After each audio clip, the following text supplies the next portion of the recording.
Assalamualaikum warahmatullahi wabarakatuh. Nama saya Siti Rofiatul Jannah, NIM E 2019-2145. Kelas Ekonomi Syariah 4, Institut Agama Islam Negeri Jember. Sebelumnya saya mengucapkan terima kasih kepada Bapak Dr. Abdul Daud, LC.MEI, selaku dosen Ekonomi Makro Islam. Dan di sini saya akan menanggapi sebuah video yang telah diberikan Bapak, yakni yang berjudul Pengantar Umum tentang Ekonomi Makro. Definisi ekonomi. Ekonomi berasal dari bahasa Yunani, yaitu oikos yang artinya rumah, dan nomos yang artinya sebuah tatanan, peraturan, dan hukum. Dan jika dua kata tersebut digabungkan, ekonomi berarti pengelolaan rumah tangga. Nah, sedikit aneh ya mungkin kalau kita mendengar istilah ekonomi adalah rumah tangga. Maka dari itu, ekonomi terbagi menjadi dua. Yang pertama adalah rumah tangga individu, dan yang kedua adalah rumah tangga perusahaan. Rumah tangga individu yaitu bagaimana caranya kita bisa mencukupi sebuah kebutuhan dari rumah tangga itu sendiri. Yang kedua adalah rumah tangga perusahaan, seperti contohnya adalah pabrik sabun atau pabrik baju. Dari pengertian di atas, kita memahami bahwa ekonomi itu adalah bagaimana caranya agar kita bisa memenuhi kebutuhan, bisa membelanjakan uang yang telah kita dapatkan.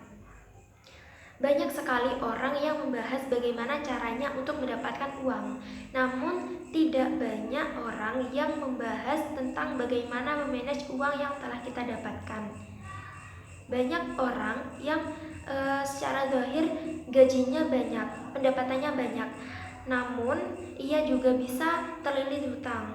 Karena apa? Karena ia tidak bisa memanage antara pendapatan dan pengeluaran. Selanjutnya adalah definisi ekonomi menurut Adam Smith.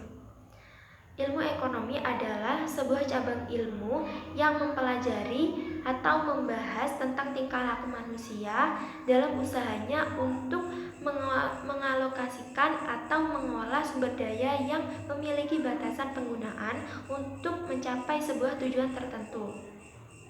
Kemudian ada pembagian ekonomi. Pembagian ekonomi yang pertama adalah ekonomi deskriptif, yang kedua adalah ekonomi terapan, yang ketiga adalah ekonomi teori. Definisi ekonomi makro adalah studi tentang ekonomi secara keseluruhan. Ekonomi makro menjelaskan perubahan ekonomis yang mempengaruhi banyak masyarakat, perusahaan, dan pasar. Seperti contohnya, pemerintah mengambil sistem subsidi atau pajak. Selanjutnya adalah konsep dasar ekonomi makro.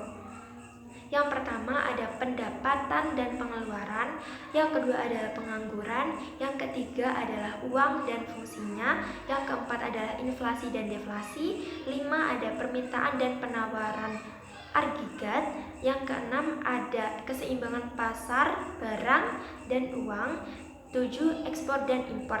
Nah, tanggapan saya dari video ini adalah Bapak menjelaskan tentang sebuah ekonomi makro ini dengan sangat detail. Bapak sudah menjelaskan tentang ekonomi mulai dari definisi, terus pembagiannya, kemudian contoh-contoh dalam kehidupan sehari-hari. Nah, mungkin cukup sekian tanggapan yang dapat saya berikan. Kurang lebihnya saya mohon maaf. Wassalamualaikum warahmatullahi wabarakatuh.